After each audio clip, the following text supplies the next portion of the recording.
Ką? Gerai, visiškai pritariu. Gerai. Sveiki visi.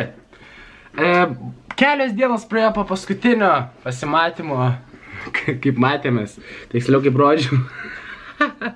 Kaip aš pasirodžiau jūsų ekranuose, tai va, tai man ir vėl yra didelė garbė pas jūs būti jūsų monitoriuje ir kalbėti apie patarimų sportui. Tai porą naujų dalykų, kurie pasikeitė per šias keletą dienų, kaip nesimatėm, tai pradėjau bendradarbiauti su Vitamin Well. Kaip tik šiandien paskelbiau naują konkursą, tai puikiai proga jums dalyvauti, laimėti šias dėžes ir pagurkšnoti skaniai. Galėsit vietojo Lučio pagerti, taip? Taip. Teisingai, taip. Dabar aš varysiu į sporto salę. Šiandien darysim kojas, todėl prieš treniruotę valgau greipfruktą. Čia yra viena iš mano paslapčių, kurio pas mane ganėtinai jos paaugo greitai. Tai vat. Kitas dalykas, šiame video bus ne tik kojų treniruotė, bet po to dar atsakysiu porą klausimų ir pakalbėsiu keletą įdomiom temom. Tai va, tai susitiksim salėj. Tai va, čia mano draugas. Šiandien, kaip ir minėjau, darom kojas, tai va, dabar apšilinėjom.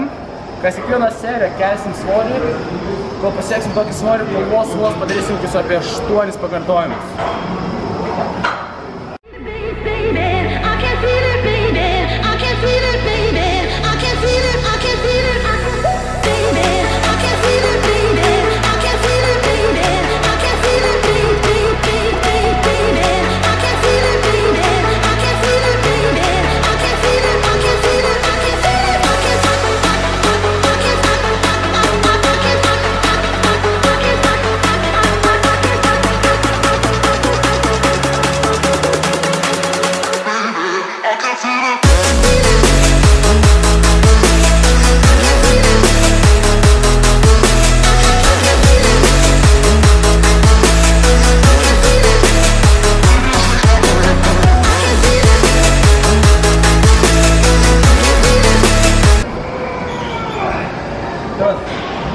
Kas seriją kėlėm, po svorį, tai gavosi visos serijos buvo po 15 kartų, 10 kartų, 10 kartų, 10 kartų.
Lengva.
Pagaliau namie. Ir... Jo, sunkiai diena, kojų treniruotė, paskui dar asmeninės treniruotės, tai... Tačiau vis tiek diena užskaityta, nes be galo tikrai gera treniruotė buvo. Jo, truputėlį dabar pailsėsiu, nusimėksiu ir susitiksim vėliau truputėlį.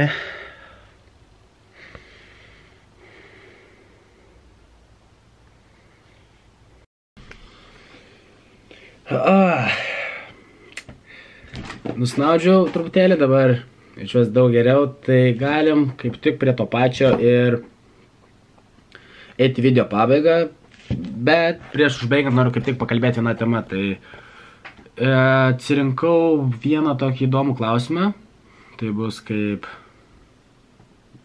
dienos patarimas. Ganėtinai kilo labai gera idėja ir kaip tik nusprendžiau pakalbėti šią temą, tai būtų kiek kartų turėčiau treniruotis per savaitę. Tiksliau žmogus paklausė, kiek jisai kartų geriausia apskritai yra treniruotis per savaitę, reikia poilsio ir nereikia poilsio, ar ten eiti kas antrą dieną, ar eiti kiekvieną dieną, nu žodžiu.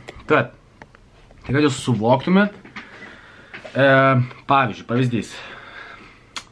Yra viena žmonių grupė sportininkų, kurie sako, kad būtinai turi pailsėti bent 3 kartus per savaitę, ar ten 2 kartus, nes persitreniruosi, prarasi raumens, nieko nebus. Kita grupė žmonių teigia, kad reikia treniruotis no pain, no gain, 4 valandas per parą, visą laiką pastoviai, tiesiog be pertraukų ir varyti, taip? Tai būtent, kuri žmonių grupė sako teisingai ir koks yra geriausias variantas. Tai yra tiesiog mano nuomonė, jūsų pasirinkimas, ar tikėt manim, netikėt, ar tiesiog. Vis dėlto jūs turit priimti sprendimą, nei kažkas kitas už jūs. Ir paprasčiausiai tiesiog išklausyti nuomonių ir pačiam priimti geriausią sprendimą ir kas jums geriausiai tinka. Nes vis dėlto kiekvienas yra skirtingas, o nuomonių yra be galo daug. Tai jūs tik žinot, kas jums geriausia. Tai grįžkim prie temos ir pagal šiaip, kiek pats domėjausi, dar irgi googlinau, skaičiau straipsnius su mokslinius. Tik šiaip, dar kitas dalykas, jeigu googlinat, ieškot informacijos, tai skaitykit ne šiaip forume kokiam. Aišku, ten būna ir geros informacijos, bet ir blogos, bet aišku, bet vis tiek, reikia kažkaip atskirti, kur yra geresnė. Tai patarimas jums skaitykit mokslininkų ten parašytas straipsnius, būtent apie dalyką. Ir jūs būsite įsitikinę, kad tai yra ganėtinai tikrai, manau, kad turėtų būti tikrai tiesa. Tai ką gero sužinojau ir pritaikant iš savo patirties, tai kad vis tiek, pagal viską gainsus, kitaip sakant, lietuviškai raumenis, raumuo auga, atsistato, kaip jūs ilsis, kaip jūs miega. Todėl reikia tikrai pailsėti. Tikrai be galo, nors ir kaip jūs norėtume treniruotis kiekvieną dieną, bent vieną dieną reikia tikrai pailsėti per savaitę. Ir aišku, nuo daug ko priklauso, ką valgot. Ir ypač yra vienas labai svarbus faktorius. Galbūt jeigu jūs, pavyzdžiui, ateinat į salę ir einat ant bėgt tokio greito ėjimu kokias 2-3 valandas, taip, ir žiūrit per telefoną kokį ten telenovelę, pavyzdžiui, ar kažkokį ten serialą rusišką, taip, ar, nes nesupratot mane, taip.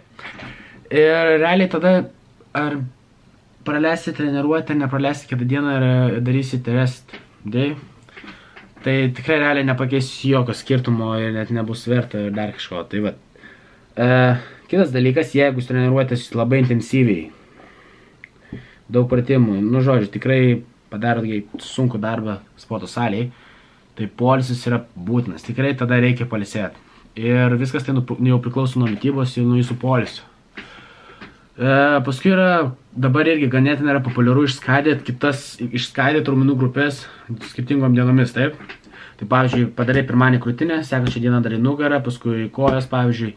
Ir kaip išskaidai skirtingas raumenų grupės, tai kol vieną padarei, paskui kitą dieną darai kitą, tai ta praeita jau pailsi. Ir tai pastoviai dienomis susiskirstai ir gaunasi gan geras treniruočių susidėstymas. Tai vat.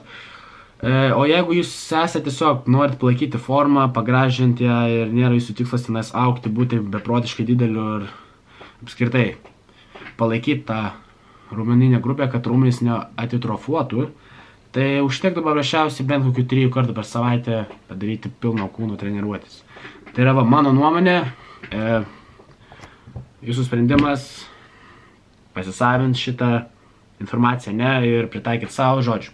Tikiuosi padėjau. Ateinančią savaitę tikrai laukiu staigmenos, nes bus vienas iš tokių galingesnių video. Parodysiu tikrai įdomių dalykų. Dar kartą ačiū jums, kurie žiūri, kurie komentuoja ir netgi yra tų, kurie prieš pažiūrėdami visą video iškart spaudžia like. Ačiū jums, man tikrai be galo daug tai reiškia. Viso.